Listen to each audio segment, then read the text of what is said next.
Should be live. Awesome. Well, welcome back, and thank you everyone for joining the live stream. We have a special guest, as always, with Andrew Durgee, who is the president of Republic. So, Andrew, welcome to one of our earlier end of things on the live spaces. Happy to be here. Thanks for having me. So, before we get started, I think people are familiar with Republic. Definitely want to dive into a little bit of that, and especially on the crypto side of things. Can you just give us a quick background on yourself for those that don't know you? Yeah. So, hello everybody. I'm Andrew Durgee. I'm president of Republic. I'm an operational engineer. Been in the startup space since college. Was very early into the Bitcoin space. Mined my first block back in February 2010. We're running stacked Radeon 7990s back then for any of the old school miners that remember those days. I was CEO and co-founder of a company called the Coin Tree. We're the first doing multi-sig security and storage for Bitcoin in 2011, 2012, and 2013. We put multi-sig live on Bitcoin Core in 2013 and then open sourced it. After that, I was in the hedge fund space, running due diligence and fundamental analysis engineering teams for hedge funds, most of which was crypto specific. Became a partner at a firm called TLDR Capital, which was the number one ICO advisory firm globally, 2016, 17, and 18. Every ICO ran through us. It was the total wild, wild west. It was a wild time. And then I joined Republic in early 2019 to build out what was meant to be the first vertically integrated crypto investment bank. We finished that integration nearly 4 years ago now, and are now moving towards like a larger full digital merchant bank evolution. So anyway, it's been a long time. The short version is a long time. I always tell people the only difference between me and someone who like joined in like 2019 is I just suffered a lot more. That's really it. It's just that like, you didn't have to go through like your family thinking that you're a scammer, like everyone you dated never being able to understand like what it is that you do, working all these kind of weird hours because you have to deal with Asia all the time, It was very punishing in the beginning. You had to really, really want it. That's a good question though. I mean, I think that is interesting. So do you think someone from your position, because I always hear in traditional stocks, like if you got in during the down market, you lost 90%, you may not enter the stock market again, right? With crypto, we've seen it happen multiple times. Like, what do you think helped with the mental chaos and gymnastics that you had to constantly do to like stick in it? And let me just preface with I'm not a financial advisor. This is not financial advice. To throw that out there as it's an inevitable carve out. I think there's a group of people that really stuck through it. And you'd watch people kind of blow themselves up over time, and kind of the herd would thin out through mistakes and key issues and all that type of stuff. But there's a lot of people that really, really stuck to it, and it's because it was either they believed in it or they just loved the space for what it was. And like one of the things I always say is I'm addicted to learning. Like my favorite part about the space is there's always something new. And why is that? Well, the space is really unique. It's completely open source for the most part. It's truly borderless, and all coding is done in English. And so for that reason, the industry moves very fast, right? Because you have everyone collaborating on this thing, and it's really just like a constant stream of consciousness. So that there's not a lot of walled garden environments that like stifle innovation, and that's often what times with walled gardens do. So you're just constantly bombarded with just new ideas, new thoughts, new developments, and it's just 24/7, 365, and it's actually very, very addicting. Yeah, no, that makes complete sense. And I mean, before we hopped on here, we were just talking a little about the past, obviously having worked with Republic in the past, but sorry, I was on mute for a minute because the smoke detector started going off in the house. Never fails, and they're all always a good sign. Well, they're all linked together, and so like when one goes off, like I thought this was a good idea, like let's buy one, and then they all link together. Safety. It was the dumbest idea I ever had in my life. I like that you haven't flinched. Like your house could be totally on fire right now, and you're just like, I mean, I'm not getting up. Literally that meme. Everything's water around Yeah. me. We have this going on right now, so this is more important. Just hold on fire. No.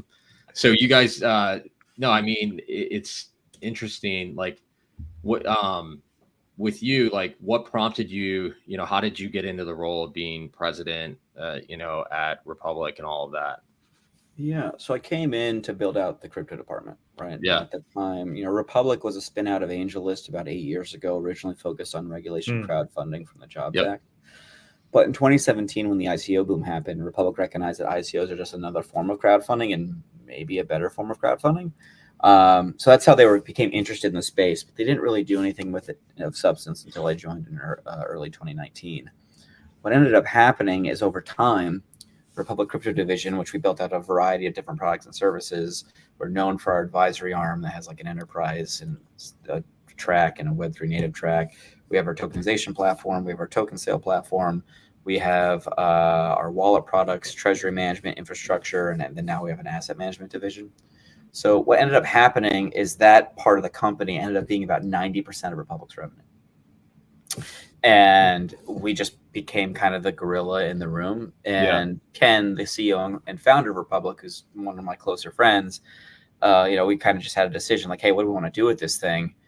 And we decided the best way is to really just try to pivot all of Republic to be Web3 native or digital first, which is no easy process. I mean, we're like 400 people. So and the crypto team at that point was about 50 of the 400 and 87% of the revenue basically. So we're like, all right, how do we take all these really smart people and onboard them into Web3 in like a very concise and near militant manner that then we can take once we bring them to that knowledge base, and then we can pivot the company as a whole in that direction. It was a massive undertaking. So we built a 8-course curriculum basically that we walked the entire company through in groups of 10 or 12 or something like that, in really small batches, because we wanted those classes to be really interactive so people could really kind of find their own niches. So it took us like 8 months basically to take everyone through that process. So last year we would say, because the last year is when that happened. So last year we would say Republic is a Web3 leaning company. But once we finished that transition and then pivoted the company, and now you see us doing a lot of like retail-oriented tokenization. The crowdfunding platform is really focused now doing on tokenized offerings exclusively as possible. That now we look at ourselves as, hey, we're Web3 native or digital first. Got it. But we'll productize that curriculum because it ended up being so powerful, and we've taken a couple partners through it now and partner companies, and it's been really, really valuable. I really my hat goes off to my team for putting that together. It was amazing. Yeah. Are you guys adding, like, so you obviously have your platform, but are you licensing any of the tech out to other firms? Like, so the tokenization, all that stuff? Yeah. So we haven't done like a true licensing deal. What we've normally done if we were going to go down that path is we'd put together like a JV, and then like our contribution into that JV, one of the things most likely would be our stack, like our technology stack. And that's usually the way that we've done it, because we want to be able to control the provenance of the technology. And we believe that how we see the direction of this space, we want to be as much of the curators of that as we possibly can. So we've put together a bunch of different JVs along that path. And that's actually gone really well for us. I don't love JVs because they are a tax nightmare, honestly, because it's like an entire another company, an entire another tax reporting, and entire yada, yada, yada. But it has worked well for us up to this point. Oh, that's awesome. Yeah. Yeah. If you get into a bunch of JVs, it is a relatively aggressive tax experience. Oh yeah. Andrew, quick question on the when you're onboarding, I guess 350 people into Web3 that are more like in traditional finance, what's the hardest part? Like, were they just like looking at these like profile pictures of penguins saying like, I'm never going to do this? There was an NFT course is one of the courses, which was actually probably people's favorite course, frankly. But No, I think the question that traditional finance people get is like why me is probably the number one thing. Is like, how is this interesting to me? Why is this interesting to me? And you know, you. But one of the best parts about blockchain is it's so encompassing, right? Like it's truly agnostic. It can touch anything. And so when you're taking these people through it, you really need to make sure that you find like a place for them. Like, what is interesting to you? Like, why does this matter to you? Other than it's just simply your job, right? If it only matters to them because it's just their job, they're probably not going to be long within the company, because you need people engaged and interested, especially when you're working on something that has a lot of headwinds, right? And Yeah. this has a lot of fucking headwinds. It's just the reality of it, right? So you need to be able to find something for them that they have some level of connectivity to. And that's one of the reasons that we had so many different courses. And one of the reasons that we did small groups is so we could spend that time trying to architect and identify what those things are. I do gotta touch on, if you're comfortable sharing, if you don't want to, totally fine. But with JD Vance just being, Trump's nominee 20 minutes ago, right? VP, yeah, we are live, so we gotta run with that. What is there like a huge impact for those that are unfamiliar with his policy? Like, I know he's been pretty like a good proponent for crypto, but not sure if you guys have had time to even connect internally about this, but. So we know the congressional crew really well, both on the Senate side and the Congress side. I think you guys probably know I testified in front of Congress in a very rare joint committee hearing, which was 6 hours of raging party, as you can imagine. And how sweaty were your palms doing that? Like, were you like? It's just, there is a lot of theater to it, but it's a very powerful experience. I mean, I'll tell you a small anecdote. We're going into this. They're putting us in this room. Because it's a joint committee hearing, so you have both the Financial Services Committee and the Agriculture Committee, which don't normally come together. So there's only one room in Congress that isn't the actual congressional room that's large enough to hold those people. That many people. So what ends up happening is, we take us in this room that they haven't used in like 20 years or some like crazy number. And so they're pulling art out of the congressional vault to hang on the walls that hasn't been seen in like, I don't even know, forever, basically. Wow. And there was just a really wild feeling like, oh, wow, this is like a thing. This is like, it's like the real deal. Yeah. It was very, very, very real. And I was the only non-lawyer on that hearing, which I did in my opening statement, just reference, because everyone's answers, lawyers have a very particular way that they like to articulate themselves, and good lawyers have all been trained in a very similar format. Yeah. And I'm just like a lonely engineer over here. So it's like, if you guys want to talk to like a regular human being here I am. And the different congressmen really were attracted to that idea, because I think a lot of the people that they talked to previously all kind of fed them very similar answers. So anyway, just to kind of circle back on your question, like JD Vance is very pro crypto, and I don't know how familiar you are with him, but I mean, he supported it for a while. He voted yes on SAB 121. He has stated, I think, multiple times that he's a Bitcoin holder. He's slammed Gensler multiple times in open letters. So I got to imagine that, he's going to be an ally to that cause. And, I don't know how much influence he'll have within that particular administration, but, there's worse options. That's one way to put it. No, I mean, that's interesting. I mean, since we're on this, kind of on that same topic, I mean, let's talk regulation and everything going on. I mean, it's been an interesting year all around. And the fact that Republic has moved to more of like as you said, Web3 focus and involving tokenization, all that stuff. I mean, has that made it even harder for you as, to continuously grow the business, expand into new verticals? Yeah. All that. It's a good question. So I would say it makes it difficult to innovate, but not necessarily difficult to operate. Yeah. And the reason I say that is the rules are actually very clear. I just might not like them. The rules are particularly clear. And Republic runs on 1930 securities law. Like everything we do at Republic is based off a law from almost 100 years, or laws and structure from like 100 years ago, or nearly 100 years ago. Yeah, so why change it? I mean, nothing evolved in life. Yeah, that's right. That's right. Just head in dirt. Yeah. So yes, if the regulatory framework was a little bit more thought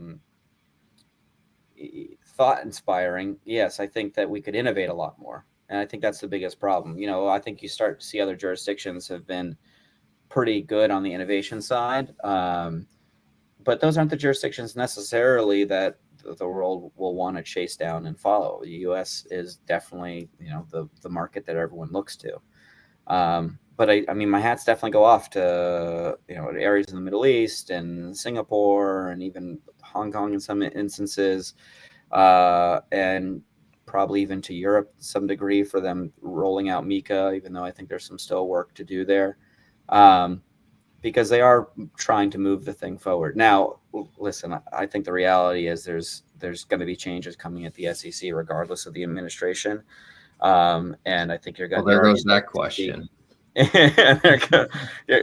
just like, look at what just happened with Chevron at the Supreme Court, right? If for those that aren't following that, that's probably the biggest regulatory news of the whole year for sure. I don't think that anything will be bigger than that. Because if you peel back the layers of the onion on what that means, I mean, that gives everyone a lot more flexibility at this point, to be able to take up a position, try to defend that position, and really defend themselves from the SEC, FINRA, et cetera. So, like, we have partnered and worked as closely with the regulatory bodies as possible. That will never change. We are one of the most regulated crypto companies in the United States. We've been audited formally and informally by SEC and FINRA over 53 times. We have broker dealers, ATSs, transfer agents, a variety of really unique licensure that all sits at Republic. So we're very, very close to that rail. But I would be excited to have a little bit more flexibility in order to be able to innovate and build more interesting businesses within the United States. Because the big issue, and this was my big testimony at Congress actually, was like, you're forcing all these very smart people to leave the country. Like, that's the worst thing that you can possibly do, right? You want that innovation happening here, right? Like if the U.S. just shit all over semiconductors like 60 years ago, the world would look like a very different place. And I don't see this being that different. We want that innovation happening within the United States. Yeah. And Andrew, quick follow up on that. I think for the people that aren't familiar, and like explain like on 5, how would you say the Chevron decision affects in Republic on how you innovate and like crypto, really broad, like the industry? Yeah, the biggest piece is in the past, like when regulators would come to you and say, hey, you're doing something wrong. Even if you felt that you were very much doing something right and you documented it with outside counsel from day one, from cradle to grave, you had no leverage. You had no ability to defend yourself. And Chevron, amongst other things that the Supreme Court ruled on a bunch of stuff, I'm just using that as an example. Now you have the ability and a little bit more flexibility to actually defend yourself appropriately and take a position, which is how it should be. Like if you're experimenting with something new and you believe it's not in violation and you're not a nefarious actor, and you're documenting it appropriately, you have outside counsel that's also partnering with you on it, by all means, you should be able to defend that position, right? And previously, you really, I shouldn't say that you weren't able to, but it was a very, fruitless exercise. And now with this change, with them rescinding that, you can go back to the, back to the bullpen with it. Mm-hmm. And Jody, why don't you touch a little on the RWA stuff going on? Yeah, that was my question for you. Is as someone that goes through and sees 2016, 27 ICOs, everything's coming through your shop. How do you look at like some of these narratives that come up of real world assets is the evolution of really just like tokenization as a whole, and like when that new narrative, that new like nomenclature comes in, did you just embrace it, or do you guys at Republic kind of have different ways of categorizing things? And then how do you think this market is going to continue? Do you think it's going to be a slow drip because things like real estate move slow, or do you think that you're starting to see the momentum pick up? Yeah, obviously we're super bullish RWAs. I mean, it's this cornerstone of our business and has been for a long time. Do we call it RWAs? I mean, we do, just because we have such a large organization. I don't think that term is great because it's like encompasses so many things. It's like, is it treasuries? Is it bonds? Is it real estate? Is it dividends? Is it royalties? It's a tough. I just think that term sounds so junior. It's like, what were we doing before? It reminds me of, if you go like way back in time and like old school Bitcoin and like early like crypto space, all these terms we used were just like marketing initiatives, right? Like I always say, go pull like a Pantera deck from like fund 1 all the way through like to where they are now, and you'll get like a really like good idea of what the buzzwords were. And that's not me busting on Dan Moorhead. I think he's actually perfect, but they do a good job of identifying that kind of ahead of the curve. And, in the beginning it was just Bitcoin, and then it became blockchain, and then it became this thing called DLT, which was distributed ledger technology, which was relatively short-lived. And then it became crypto, and then it went from crypto back to blockchain. And then it finally became like Web3, which was this like very like of the marketing terms, probably like the more consumable marketing term. Although like one of the most, I always found it to be so arrogant, because like Web 2 was like this really big thing, and to be like, well, this thing is bigger than that, was just you got big data though in that. Not humbling. Yeah. And so, I do think this is more of a marketing exercise than anything else, which is all well and good. But yeah, I mean, as we look at the RWA space, we love it. Like our focus is culture assets. Like I fundamentally believe that you have to win retail if you want to eventually win institutions. If you look at any of the L1s, and I'll just use L1s as an example. If you look at any of the L1s, that went exclusively after institutions, they really struggled. Right. If you look at like Hyperledger or like an Algorand or something that like really wanted institutions first, they really ended up tripping over themselves, because at the end of the day, the people that carry the banner for you at the institutions are retail people. Like you have to win the retail people over. Right. And so, that's so true. How do you win everyone in the whole fucking world is chasing real world assets with institutions and JP Morgan and Franklin Templeton and BlackRock and all this other stuff, right? But none of that is acquiring retail participation, right? In fact, the big news that came out last week was Goldman Sachs, as you said, they're doing these 3 big tokenization projects. Yeah, but if you double click on it, it's like, this is only for institutions, like will not touch any and so it's just the same people juggling the same balls. And so, for us, it's like, all right, how do we actually, what is the other side of that coin? What's the counter answer to it? And so the best way that we have found to deliver real world assets to retail investors is actually culture assets. So this year we're very, very focused on culture assets, sports, film, music. And as you saw, we tokenized 10% of English football club, and we have more to come as it relates to that. We're going to see your logo soon on like an MLB umpire's jersey. I don't think we want it on an umpire, right. But I might put it somewhere else. But that's the answer. It's like, what are people passionate about? What are they interested in? Like, how do you onboard these people into this, new asset class? Listen, I could wallpaper my office with tokenized real estate offerings, like endless amount, right? But your average person doesn't want to own like a fraction of an apartment in Edgewater, New Jersey. That's just not interesting to them, right? Like that's not what we should be doing. So if you want to win retail, you got to bring them assets that are interesting. You have to give them good product, good inventory. And so we're starting with the culture assets. That doesn't mean we're ignoring institutions, by the way. We have a huge institutional product line, but I think you have to go in both directions if you really want to play to win. No, I think you touch on something interesting. So, on every day I'm in and out in the RIA space, focused on that from a wealth management, fund alternative asset point of view.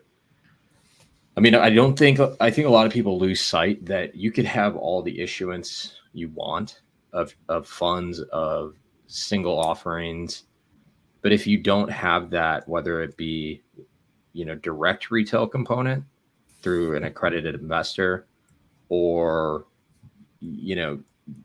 the RIAs. I mean, RIAs control well over 50% of the wealth in this country, I would say, probably around there. Probably more. Yeah. It depends how you look at it. Being conservative, but yeah, that's who's really calling the shots of where money's going to be deployed. So what is Republic doing with the RIA space? Are they, what's been your focus there? So we're an RIA, and all of our funds and SPVs all sit there, and we're growing that division more and more. I think. Listen, being part of an RIA is my least favorite thing in my life. It is so arduous from a reporting perspective, and if you want to live in crypto, and being part of an RIA is the equivalent. It's kind of like being part of a broker dealer too. It's like you. Yeah. And we have both, right? We have broker dealers. Yeah, so you full broker dealers. We have RIAs. Agent too. Yeah, and we have ERAs that we have these things all separated in these Chinese wall framework, and we're super careful about it because we're so compliance oriented. It's expensive and it's heavy. Look, I remember the day where we had the conversation at Republic, where we had a path in front of us. We could either go the offshore, unregulated, FTX Bahamas route, right, and take Republic that direction. How'd that go? Or go the fully onshore, fully U.S. regulated, running naked through a cactus field on Fifth Avenue, Manhattan, right? And that was the path. And there wasn't an intermediary path either. Those were your options. And we went the U.S. path because we really felt that was the only way for long-term viability. We really believe that you have to be aligned with the United States financial system if you ultimately want to win. And I not only have we been justified with a variety of other things blowing up all over the place, but you can be in other jurisdictions. The U.S. will still come after you. So what's really the value, right? So we dug our heels in. And really, really focused on being U.S. compliant, and that's where we live. Yeah, I mean, the one thing. So I had a call this morning with a firm, and they were going over some of the products that they offer, and it was, just kind of a reminder to me of the regulatory structure here, because they said, yeah, we tokenize some of these single stocks, and I'm like, oh. Really, I didn't know that. Who's that available to? Not to anyone in the U.S. I was like, oh, shocker. Any of the innovative stuff is really being done outside the U.S. right now, and I think, kind of goes.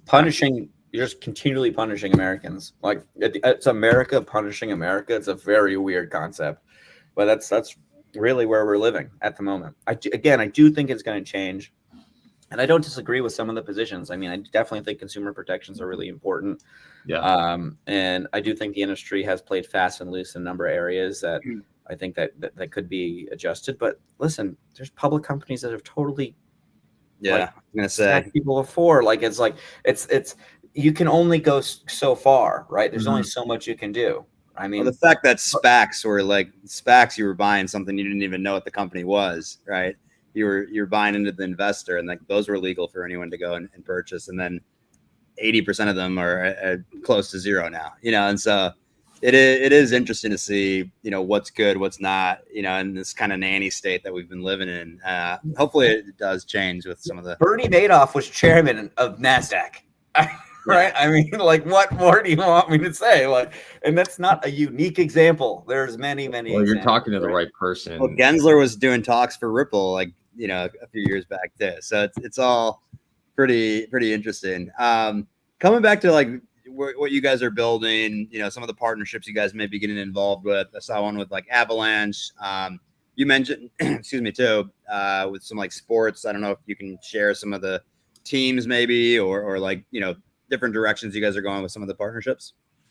Yeah. So we're partnered with nearly every L1. Like we look at it, we are Switzerland, we are agnostic. We're advisors to many of the L1s and L2s. So I usually say we love all our children equally.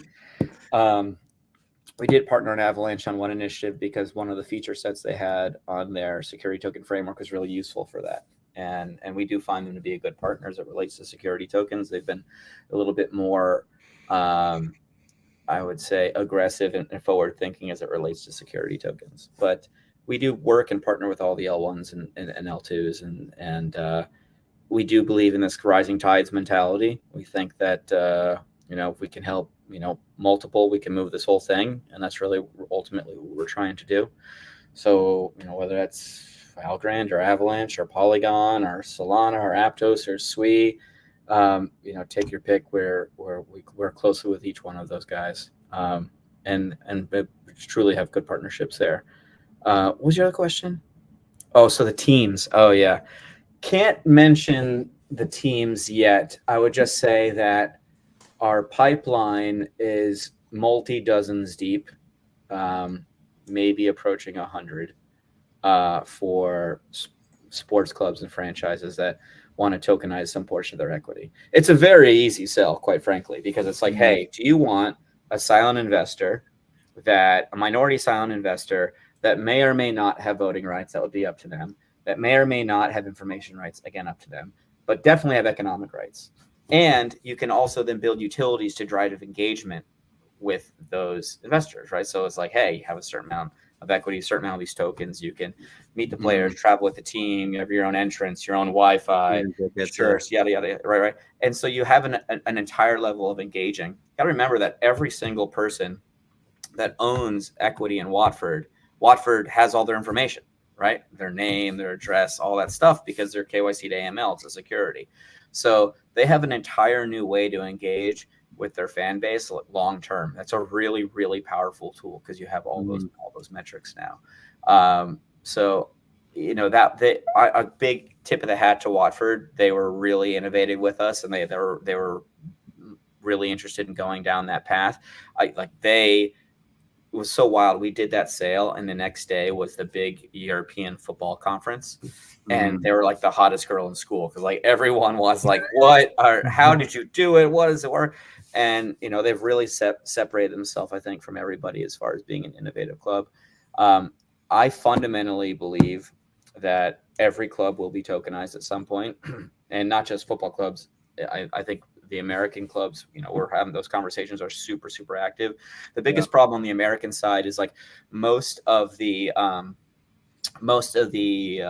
laws on the ownership laws at the big US clubs like limit how many people can own a club.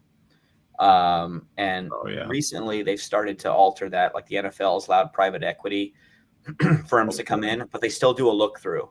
So like they limit how many people can be within that PE vehicle in order to participate. But it's not far off to where, fans, especially as we start to propagate this globally, it's like, hey, all these other clubs, I can be a fan and be an owner of. I've been a Dolphin season ticket holder for 15 years. It is an abusive relationship. Yeah, God bless you. Bad marriage that I can't get out of. Wait, what was that? The character on the football team in Ace Ventura? It was Dan Marino, but then Ray Finkel. Yeah. Ray Finkel. Yeah. Ray Finkel's an American hero. Yeah. Soccer style kicker. The Packers are kind of fractionalizing that, or they allow like their fan base right now, correct? But or is that different?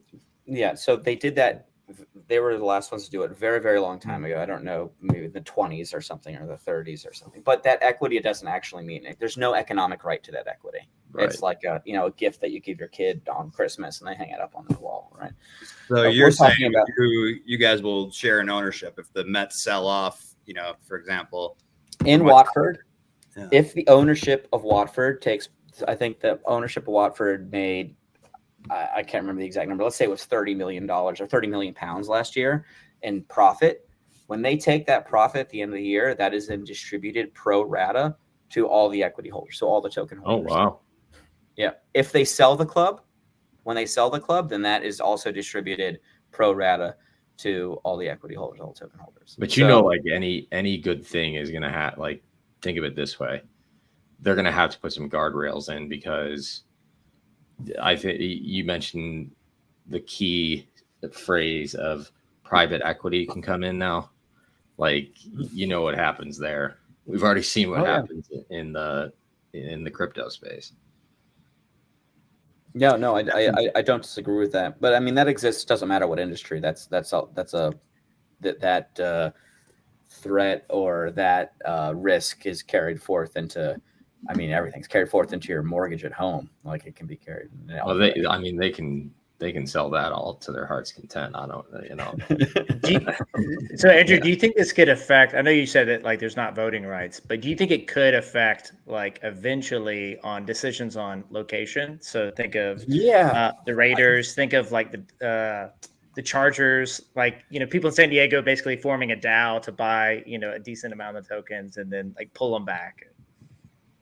Listen, Watford didn't include voting rights initially. That doesn't mean that they can't add it later. And other clubs are definitely considering having voting rights in that. So, like, I don't want to say that as a no-go. That's definitely not the case. But no, I completely agree. And in fact, I believe that there's a future where you are not a season ticket holder if you are not an equity holder. Those should be the same thing. There's no reason that those things are the same thing, right? Like, you thrive and die with the club already in a very emotionally destabilizing state, as my family would tell you. So to be attached to the financial upside of this club, I mean, you go from maybe having your average season ticket holder existing as a season ticket holder for maybe like 3 or 4 years to it, maybe being 50 years. Like, when we did the Watford deal, a lot of the fans that were investing in Watford, they were doing it because they want to give it to their kids. It was a really common narrative that we heard. And Watford is actually a very family-friendly club. They do, like, dollar tickets for kids and stuff. It's like crazy. And, one of the unique things about sports as an asset that's different than all the other RWAs that you guys will probably jam on at some point is sports are a multi-generational asset. And what do I mean by that? Let's say that we tokenized let's just use Steve Aoki because he's in the space and, we all know Steve. So if you were to tokenize a Steve Aoki album, right, that may be interesting to everyone on this call. But, like, my kids probably aren't going to listen to Steve, right? And my dad definitely ain't listening to Steve, right? So it's like you're talking about that is just one generational asset. Now, when you look at sports, right, Miami Dolphins, yeah, your kids will be. My kids are fans. I mean, it's like literally my screenshot on my phone. I can pull it up. Is I had Tyreek Hill in fantasy live, so last year. Oh, you did. Phil. But yeah, it's like, this is like my existence, and so they're fans. I love it. So it's a multi-generational asset, right? Like, it has a lot of legs to it, right? And it's the same thing for European football. Like, if you watched the Euros yesterday or the Copa, I mean, total insanity, right? Like, 10,000 people kicked down the door at the Hard Rock Stadium in order to get into the Argentina. I did see that video. I was like, if you haven't watched videos on Twitter, please go do it. It's pretty chaotic. It's great. Total chaos, right? And so, I mean, it got to the point, I don't know if you guys know, but the police just let them in because they were worried that people were gonna die getting trampled. Oh yeah, they were going through like AC units and like it was pretty. This was in Florida. Yeah, Miami Gardens, that where the doesn't- Hard Rock Stadium is. Oh, that doesn't surprise me. That's a typical Tuesday down in. Yeah, it's just a normal sporting event then. Yeah. Very So, you know, cool. that's So that is- yeah. that's anyway. When you're just looking at these assets, like sports, is particularly interesting to us because of the multi-generational value associated with them. Yeah, that's a good point on music. I mean, there's a few like the Beatles, but like even my kids' kids pay attention to them. I don't know, so. The Wu Tang album. There was a DAO that bought the Wu Tang album from Wu Tang's forever though, Jody. Come on. Yeah, what's his name? Martin Martin Skelly. Martin Shkreli. Yeah, he had that. Right. He bought it for like 1.5 million, and then they divided up into a DAO, bought it, and I guess you can listen to bits and pieces if you're a DAO owner, but you can't put the whole thing together until they reach a certain capitalization amount. I guess, like, what would you say you've learned from examples like that? Or I think even better one is like NBA Top Shot. So Dapper Labs, came out with NBA Top Shot a couple of years ago, in NFTs that basically had Dwayne Wade, running down and doing a layup or dunk or something. Like, what would you say is like things you learned from that, and like how when you're talking through projects with like these teams, here's how you actually engage, or here's how we learned you should engage with fans. Yeah, listen, a lot of that stuff was like very like proof of concept, exploratory in nature, and that's great. Like, you need that type of stuff, right? We're Republic, we see ourselves kind of through that phase now and into like actual implementation. Like Watford is full-blown implementation. I mean, you're talking about a multi-jurisdictional cross-Atlantic transaction that allows for securities, tokenization, and retail participation all rolled up into this like one very complicated legal structure, right? But like on the surface, no one knows that. On the surface, there's like, oh, I buy, click, blah, blah, blah, blah. Yeah. I get these perks. Like it would, I describe Republic often as a marriage of like technical engineering and legal engineering, right? Mm-hmm. So I bring the technical engineering side, but on the legal engineering side, founder of Republic, Ken Wynn, is probably the best securities attorney in the United States, which almost certainly makes you the best securities attorney in the world. And we couldn't do these things without marrying those two things together. And that's like, that's definitely a big part of our edge. And it gives us this huge regulatory moat that we have at Republic, which is very, very hard to cross. And so I think when you're looking at those types of things, you really need to separate from like who's building real things and who's still experimenting. And I'm not poo-pooing on the experimenting, like we need that side of it, but Republic is trying very, very hard to be on the actual implementation and execution. Like if you do a panel and you bring anyone from Republic on a panel, and Sean, you've probably actually already done this, everyone on that panel will be talking about theoretical and conceptual stuff. Again, all well and fine, but we've been hearing that for 5+ years. Yeah, the Republic person on that panel is going to be talking about stuff that they're actually doing and things that are actually happening, and not that conceptual theoretical stuff. It's very execution oriented. And that's just a shift of the company itself. Like we've moved into that phase of the business.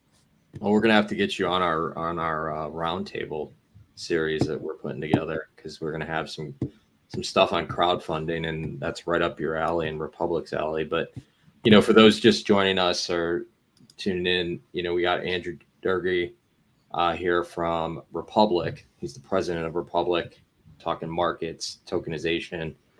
Andrew, we're coming up on time here. Any closing thoughts you want to, what do you guys got in the hopper that you can talk about publicly over the next 6 to 12 months? Yeah, I think as a company, you'll see us running further down the RWA side of things. We have our Web3 native business, we have our institutional business, and RWA side of the business. I think we had a recent big acquisition. We acquired Golden Tree's digital asset management arm. Did see that, which was a big win for us. And that team's adding a lot of value. That's now known as Republic Digital within the Republic. So is that a separate entity, or? I mean, everything is technically separate entities, but it all lives within the Republic structure and into the roll up. Republic is almost like a Korean conglomerate to a certain degree, and like the way that it's structured. But it's all about generating this flywheel of revenue for the business, right? So everything is integrated. We have very, very few products that sit on an island by themselves. Almost everything is integrated into the stack. So I would say that, when you keep an eye out for bigger announcements around real world assets, especially around the sports side of it. We have a number of those coming that I think will be. I mean, Watford for me was like a dream. Like I've been trying to tokenize an EPL team for like 6 years, and so when we got that over the finish line, it was like almost like an emotional moment. And the amount of interest in it and the amount of exposure that we got for that just showed me that we found. You do a lot of digging, but every once in a while you kind of find like a vein, and we really nailed one there. So we're going to really expand on that pretty heavily and pretty aggressively. So I'd say look for news around the asset management side. Look for news around tokenization of sports and tokenization of film. Those are the big ones that are coming.